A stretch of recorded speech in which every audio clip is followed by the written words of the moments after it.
Selamat pagi, selamat siang, selamat sore, selamat malam Pak Dani. Di sini perkenalkan nama saya Ejal Abimanyu Agindra dengan NIM 23019566600. Di sini saya akan mempresentasikan sebuah tugas proyek dari Mobile Object Oriented Programming. Di sini saya telah membuat sebuah aplikasi biodata. Aplikasi biodata ini bertujuan untuk melakukan registrasi, melakukan peminjaman, atau sebagainya. Di sini saya akan menjelaskan terlebih dahulu bagian layout dari saya yang telah saya buat. Sebelum itu, saya di sini menggunakan template basic activity terlebih dahulu, kemudian menggunakan empty activity untuk mempermudah ketika akses ke activity keduanya. Nah, di sini ada activity add itu untuk melakukan penambahan biodata diri. Di sini ada nama, ada nomor, nama lengkap, jenis kelamin yang bersifatnya spinner, kemudian ada tempat lahir, kemudian tanggal lahir, dan yang terakhir ada alamat. Kemudian kita berlanjut ke dalam activity edit. Dan di activity edit ini kita bisa mengedit biodata diri kita ketika kita sudah berganti nama atau berganti nomor. Di sini sama seperti sebelumnya, itu ada nomor, nama lengkap, jenis kelamin, tempat lahir, tanggal lahir, dan yang terakhir ada alamat. Kemudian yang berikutnya ada activity main. Nah, activity main ini untuk tampilan awalnya ketika aplikasi telah berjalan, yaitu ada sistem toolbar yang di atas ini, kemudian ada kayak tombolnya yang di sini, tombol. Nah, makanya dari awal saya bilang saya menggunakan basic activity untuk mempermudah langsung munculnya tombol seperti ini untuk menambahkan biodata diri. Kemudian ada di content main. Nah, content main ini konten yang berada di awal aplikasi, yaitu list-list biodata diri yang telah kita inputkan. Kemudian ada raw data. Nah, raw data ini hanya ada list ID dan list nama. Nah, list nama ini akan muncul ketika kita sudah menginput biodata diri kita. Dan yang terakhir ada view data. Nah, view data ini kita di sini tidak terlihat karena saya tidak menyantumkan teksnya, karena di sini akan otomatis terlihat ketika kita sudah menginputkan biodata diri kita. Di sini ada nomor, nama, tempat lahir, tanggal, jenis kelamin, dan alamat. Nah, kemudian mari kita lanjut ke dalam bagian codingan Java-nya. Untuk yang pertama ada add activity. Di sini add activity-nya saya menggunakan DP helper, terus kita bikin helper. Nah, DP helper ini gunanya kita untuk membuat sebuah database baru ke dalam SQLite.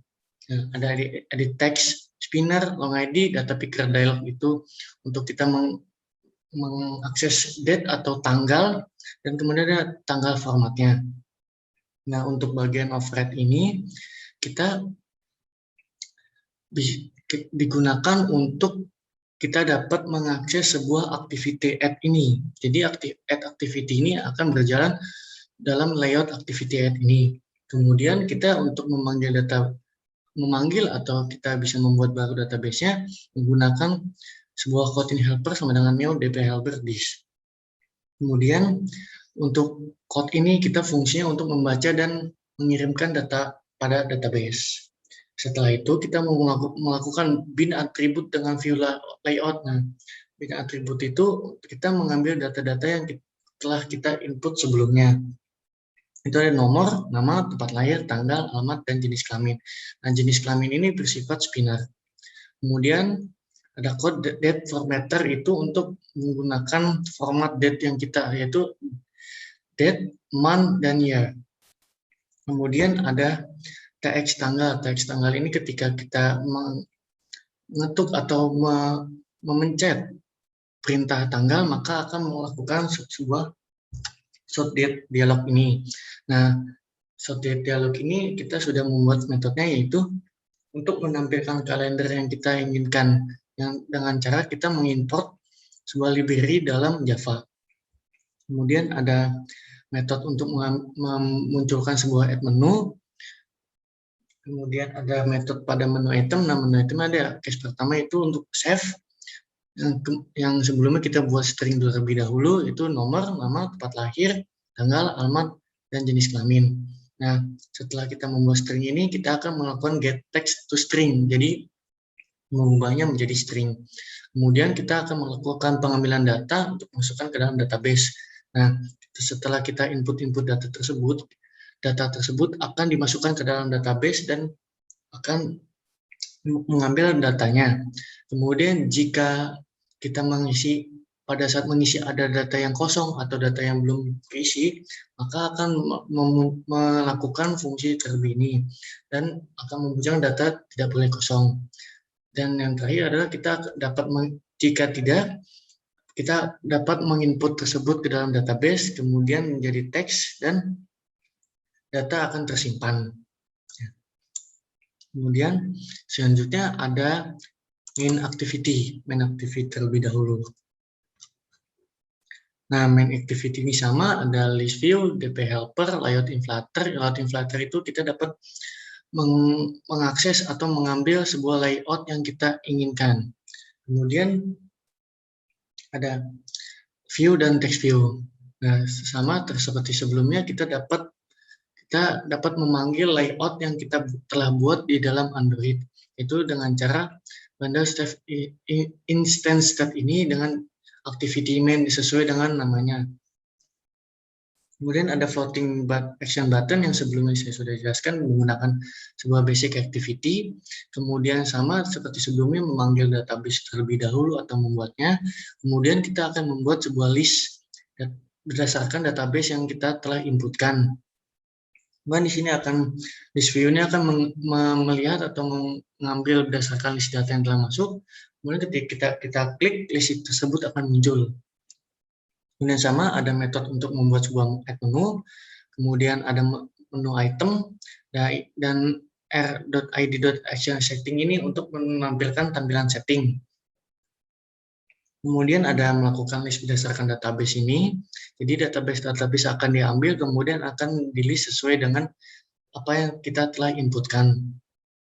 Kemudian ada metode untuk menampilkan data pada database berdasarkan ID. Nah, bedanya di sini kita dapat melihat data-data yang telah kita inputkan berdasarkan ID yang sesuai. Kemudian ada notifikasi pada menu untuk new alert folder ini. Kemudian ada membuat sebuah list menu. Di sini kita dapat membuat list menu ini, lihat data, ada edit data, dan hapus data. Untuk pilihan pertama kita lakukan view data. Nah, view data ini seperti sebelumnya saya sudah jelaskan. Di sini Flutter get layout Flutter ini gunanya untuk kita mengambil sebuah layout dari sebelum yang kita sudah buat, yaitu ada view data ini yang sebelumnya saya sudah jelaskan, dan kemudian dia akan melihat data tersebut. Selanjutnya ada menampilkan data berdasarkan ID. Nah, di sini menampilkannya berdasarkan ID karena untuk mencegah adanya keliruan pada saat kita ingin mengambil database tersebut. Nah, setelah ada nomor, nama, tempat lahir, tanggal, jenis kelamin, dan alamat. Kemudian ada melakukan pengubahan menjadi string. Nah, di sini gunanya untuk kita dapat mengambil sebuah data untuk menjadi sebuah teks dan bisa menampilkannya, yaitu dengan cara kita terlebih dahulu menggunakan getString, terus langsung ke getColumn@index. Kemudian kita mengambil datanya berdasarkan database. Nomor, nama, tempat lahir, tanggal, jenis kelamin, dan alamat. Dan kemudian di sini ada code tersebut. Di sini kita dapat meng-view data ketika tersebut telah dilakukan akan muncul OK atau sebaliknya atau dismiss. Nah, di sini ada case lagi, yaitu untuk menampilkan atau memanggil layout. Jadi di sini layoutnya akan terpanggil yang itu main activity ini, kemudian ketika kita sudah mengetuk atau memencet sebuah edit pada biodata kita, kemudian akan memunculkan edit activity ini. Kemudian dia akan mengambil dari database berdasarkan ID-nya. Kemudian ada menampilkan notifikasi. Nah, notifikasi ini ketika kita ingin menghapus datanya. Nah, ketika kita sudah mengetuk sebuah aplikasi yang data ingin dihapus, maka akan menentukan hapus, dan main activity akan memunculkan data telah terhapus. Kita ingin membatalkan akan terbatalkan. Nah, di sini ada fungsi yang untuk memunculkan aplikasinya Protected on Resume ini ketika pada saat kita menggunakan HP-nya sedang buka aplikasi lain, maka ketika kita sudah mengeram aplikasi ini, dia akan otomatis memunculkan aplikasi tersebut tanpa kita harus memencet terlebih dahulu. Kemudian ada edit activity. Nah, edit activity ini bagian kita untuk mengedit datanya. Sama seperti sebelumnya, code-code-nya.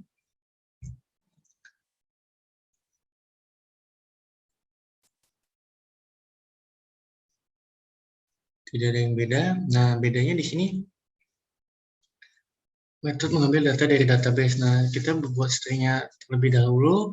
Ada nomor, nama, tempat lahir, jenis kelamin, tanggal, dan alamat. Nah, dia akan mengambil data tersebut berdasarkan database yang kita buat.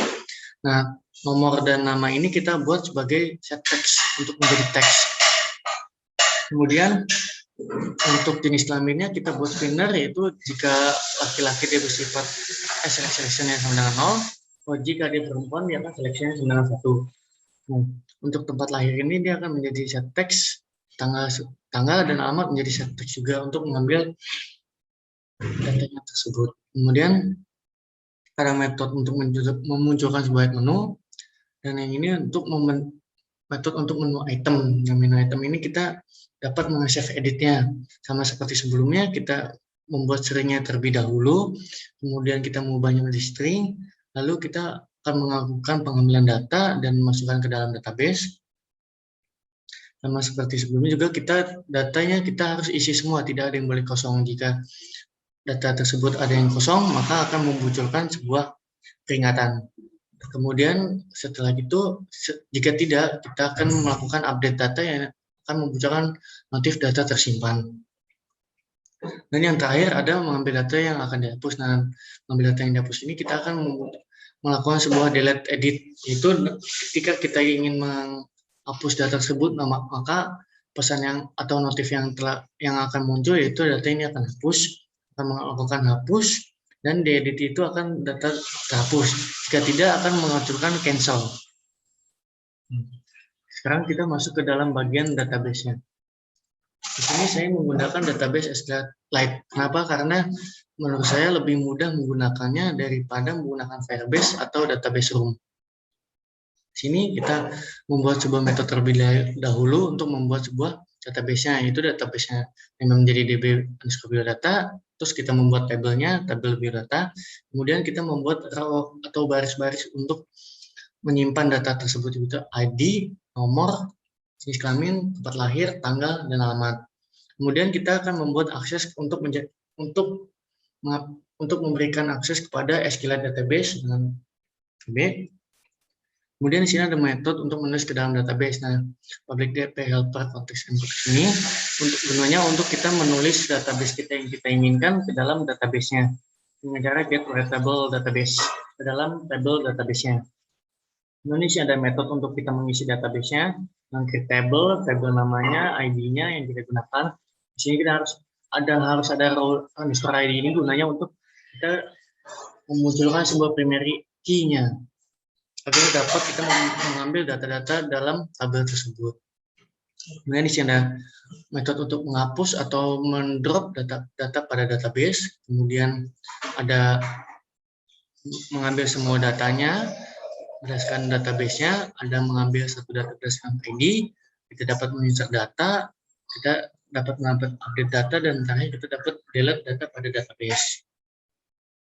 Kemudian yang terakhir, kursor database. Nah, kursor database ini gunanya untuk kita bisa mengakses database tersebut untuk menjadi sebuah penyimpanan pada aplikasi. Nah, library yang saya gunakan itu ada layout inflator, itu gunanya untuk seperti sebelumnya saya kan seperti sebelumnya saya sudah jelaskan, akan mengubahnya menjadi layout dan menjadi sebuah objek. Nah, di sini ada add target API atau API. Itu untuk parameter yang menunjukkan API yang digunakan. Di sini saya menggunakan API Jelly Bean. Kenapa? Karena lebih ringan untuk digunakan. Kemudian ada metode menampilkan atribut sesuai dengan database, yaitu kita dapat menampilkan atribut yang telah kita masukkan, itu ada list ID yang sebelumnya dan ada list nama. Itu berdasarkan raw data yang telah kita inputkan.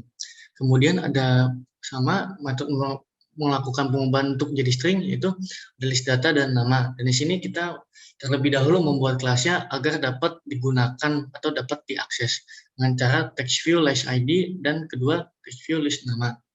Dan yang terakhir sebelumnya kan ada add menu seperti itu saya belum jelaskan. Kemudian saya akan menjelaskannya.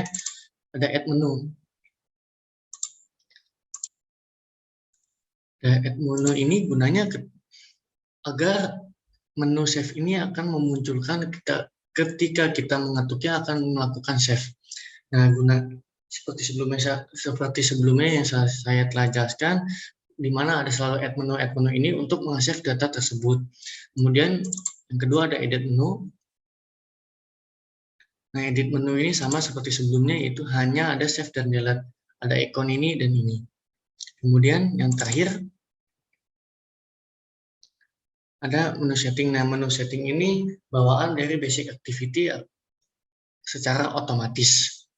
Nah, setelah saya jelaskan program yang saya telah buat, mari kita melakukan sebuah demo terhadap aplikasi yang telah saya buat.